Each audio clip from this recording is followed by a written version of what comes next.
ভীষণ ক্ষুধার্ত আছি। উদরে শরীর বৃত্তব্যাপে অনুভূত হতে থাকে প্রতি পলে সর্বগ্রাসী ক্ষুধা। অনাবৃষ্টি যেমন চৈত্রের শস্য ক্ষেত্রে জেলে দেয় প্রভূত দাহন, তেমনি ক্ষুধার জ্বালা জলে দেহ। দুবেলা দুমুঠো পেলে মোটে নেই অন্য কোনো দাবি। অনেকে অনেক কিছু চেয়ে নিচ্ছে, সকলেই চায় বাড়ি, গাড়ি, টাকা কড়ি, কারো বা খ্যাতির লোভ আছে। আমার সামান্য দাবি, পুড়ে যাচ্ছে পেটের প্রান্তর, ভাত চাই।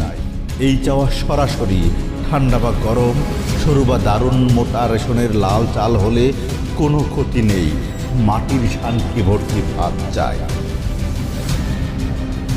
দুবেলা দুমুঠো পেলে ছেড়ে দেব অন্য সব দাবি।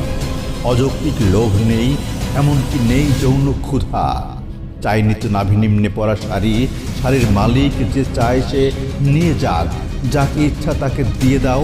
জেনে রেখো আমার ওসবের কোনো প্রয়োজন নেই। যদি না মেটাতে পারো আমার সামান্য এই দাবি, তোমার সমস্ত রাজ্যে দক্ষ যোগ্য কাণ্ড ঘটে যাবে। ক্ষুধার্তের কাছে নেই ইষ্টানিষ্ট আইন কানুন, সম্মুখে যা পাবো খেয়ে যাব অবলীলাক্রমে। থাকবে না কোনো কিছু বাকি, চলে যাবে হা ভাতের গ্রাসে। যদি বা দৈবত সম্মুখে তোমাকে ধরো পেয়েই চাই, রাক্ষসী ক্ষুধার কাছে উপাদে উপাচার হবে। সর্বপরিবেশ গ্রাসী হলে সামান্য ভাতের ক্ষুধা ভয়াবহ পরিণতি নিয়ে আসে নিমন্ত্রণ করে।